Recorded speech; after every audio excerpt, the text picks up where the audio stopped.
What's up guys, Houndish here, and today, oh boy, do we have some exciting Black Armory stuff to jump in and talk about. So we do have a new step in the exotic quest we received this week. We can now access one of the keys for that. I'm also going to break down how we'll get the other keys required for this exotic quest, a secret forge, and the Niobe dungeon, and how this all links together. We're also going to talk about how you can acquire Black Armory forge armor that is now dropping in the game, and we'll talk about how it all works. We'll speak about some of the secret stuff which has been found on the EDZ forge map and how this may link to the secret forge.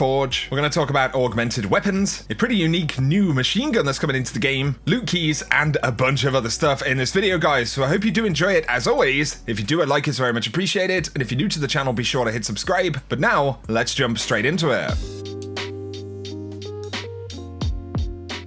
So first up, we do have a new step in the quest available for the mystery box. This is an exotic quest which kicked off earlier this week. To actually start this quest, you simply need to find the mystery box itself. And when you're at the Volunda Forge in EDZ, before you drop down into the forge area, there is a cave on the left-hand side where you can actually collect this mystery box. Then of course, we need to find 4 keys to open the box. The first key can actually be found inside of Volunda Forge itself, and it's activated via a secret which triggers during the mode. So essentially, when you're playing in the Volunda Forge, after you've completed the first wave, something pretty curious will happen. So over here on the left hand side of the map, if you look out to that kind of island rock there, you'll see that a little drone spawns in, and these are the same drones which protect the shield around the boss. At the same time, another drone will spawn in the middle of the map, and you can see both of them from this spot on the left hand side, so you can simply snipe the first one, turn to the right, and snipe the second one. Basically, you have to destroy both of these drones when they spawn in, and like I said, this will happen at the end of the first wave, between wave 1 and 2, and you'll see, once you take both of these drones out, you will get a buff called maximum temper. Now essentially what is going to happen here is it will allow you to open a loot chest which will show up at the end of the forge ignition. And from what I'm hearing, this chest shows up when you complete the forge, regardless of whether you defeat the final boss. But you can see right here, we take the boss down, we still have that maximum temper buff which we triggered by taking out the drones, and at the end of the forge a crate shows up here. The timer is actually extended until the mode ends to give everyone a little bit of time to grab the chest, and this is where you get the first key. And you'll see we've got the key with a fishhook symbol right here. If you go into your inventory, you can actually insert the key by holding X, and there we go, 1 of 4 keys has been put into this box. So how do we get the rest of the keys? Well, they are actually going to be associated with different forges, which absolutely makes sense. Right now, as well as the Volunda Forge, there are 2 other forges which Bungie have spoken about and they're on the roadmap, and so I anticipate we'll probably see a similar trigger in the next 2 forges that come up. However, that does mean that there is an additional key we'll need to find. So first up, there are a couple of different things going off here. There is actually a secret forge which Bungie hasn't put on the roadmap.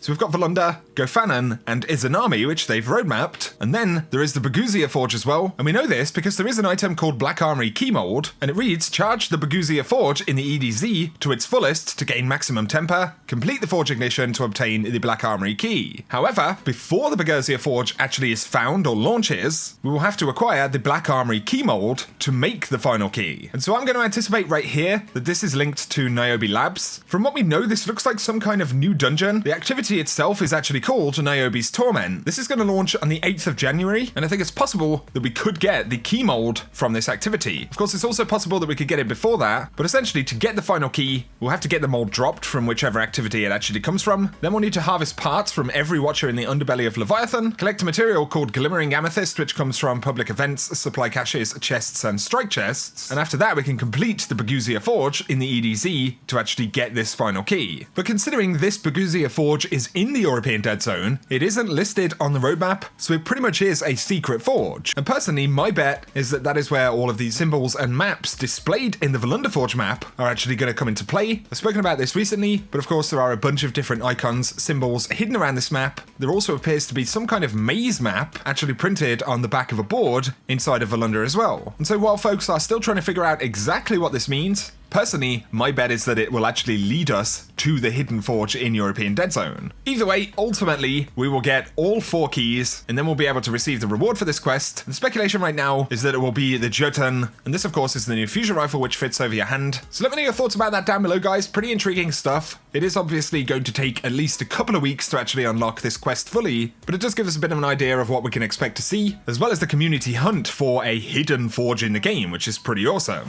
Now though, let's speak about Forge armor. Of course, we've been teased about this quite a few times. We've seen various screenshots, Guardians decked out in these full new sets of Forge gear. And as folks are starting to get into the forges and clear them now, you're probably wondering, where does this stuff actually come from? So you'll notice that Ada 1, when you hover over her, actually has a weekly milestone to forge 2 weapons from the frames. In order to do this, you'll first have to complete the base machine gun that you're given, and that requires 1 forge completion. After that, you'll actually unlock the ability to forge other weapons, such as the auto rifle here. However, the machine gun frame will actually still be available, and so if you want to complete Ada's weekly milestone, you'll essentially need to forge the machine gun once, then forge the auto rifle, and then forge another machine gun, because the first machine gun doesn't count on that weekly milestone. You'll also need to complete many of the daily bounties. This will actually give you the ballistic log items that you need in order to pick up more weapon frames. But when you do finally go ahead and forge those 2 weapons separately for the week, after the second one has been created, you'll complete that milestone that Ada has, and you'll get a random armor drop of the Forge armor. So I got the gauntlets right here for the Titan, my buddy Callum got the Bond right here, and then my friend Phantom also got gauntlets. Seen a few streamers and stuff get different drops as well, so the loot drops are completely random when it comes to the armor, but you will have to complete Ada's weekly challenge to get the armor drop every week. The good thing about that is that it is a powerful drop, so you can see mine here is 619. It's definitely pretty good, and the other bonus is that as you forge those weapons, including the second machine gun, they are actually all powerful drops. So absolutely worthwhile doing. A couple of things about some of the inventory here. Of course, the armor and the weapons does have the new shader. If you want to apply that shader to other pieces of gear, you do have to dismantle an item that has the shader on it, and then you've got pretty much a 50-50 chance of actually getting the shader dropped from that dismantle. So my recommendation for that would probably be to use some of the old Year 1 reworked weapons. Some of the ones you randomly get dropped in the forge. If you check them, they'll have this shader on them. If there are any that you really don't want that are also not powerful drops, you can break them down to try and get that shader. Another thing you might get when you break these weapons down would be Black Armory schematics. You use this consumable to actually purchase Black Armory mods. You'll also need some mod components, which I pick up a few right here. I purchased a Black Armory mod, and you do get a random drop of the new mods that have come in this DLC. So I get Dragonfly spec. Increases the radius and damage of Dragonfly. I actually throw this onto the Tyranny of Heaven because that does have Dragonfly. It basically gives you a buffed version of that perk. Of course, there are a bunch of other new mods in Black Armory as well, so I'll have to check them out and see how good they are. Another quick shout right here about augmented weapon bounties. Saw quite a bit of disappointment that they drop normal weapons that you get from other sources in the game. You could get a Go Figure, any random world drops. What these bounties actually give you is an additional trait slot on these weapons. Of course, they are augmented weapons, so the drop is augmented with an additional trait. So you know how like some of the top tier weapons in the game actually have 2 trait options, things like the strike specific weapons. Basically, you get a roll that works like that of a normal weapon, so it just gives you more options, more potential to get that god roll, and I guess that's pretty much the purpose of the bounty. Now though, let's round up a few more things here. I mentioned yesterday that Bungie have reduced the power requirements for the Forge mode, so they actually dropped it down by 5 power levels. They do plan to make additional changes, but it should make it easier if you're at around about 600 power. So let me know your experience with that. I have seen more people successfully clearing those forges in random teams and stuff like that now, so it is getting a bit easier. Let me know your experiences or thoughts about that change down below.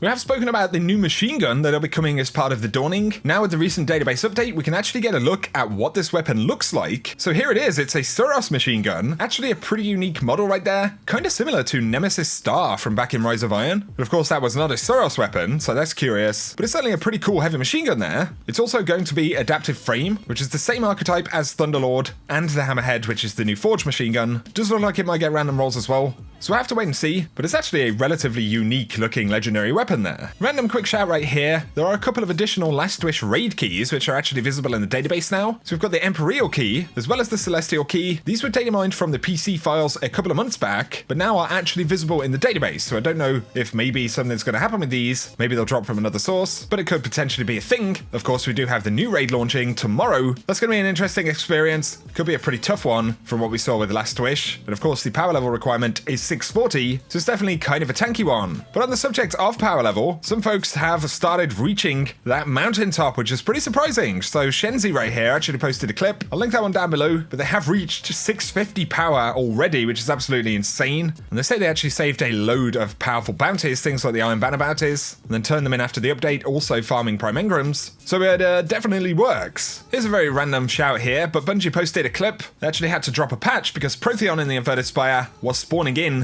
but was rather giant. Not that many people necessarily saw it in game, but Bungie did post a clip just to show people. You can see how huge Protheon is. It's just some kind of bug where he spawns in and he's really massive. I just thought you might be curious to see that. But guys, that is going to summarize the video for now. So a new quest step is pretty cool. Let me know your thoughts about that and how we may unlock the future quest steps. It looks like we've got a bit of an idea now. Good luck if you go hunting the new Forge armor. Now we'll just have to see when we get new Forge weapons that we can actually craft. Possibly this Friday because we are getting a new Forge. But if not, I would think it's probably going to be a weekly reset thing. For now though, we'll have to wait and find out. If you have enjoyed the video guys, a like is very much appreciated below though. If you're new to the channel, be sure to hit subscribe to see a lot more D2 content. Check out my sponsor Into the AM who have some awesome clothing in their store. Really cool graphic design shirts, hats, hoodies, bandanas, and various accessories. And you can save 10% using code Houndish in their store. The link for that will be down below if you're interested. But for now, I will catch you guys very soon.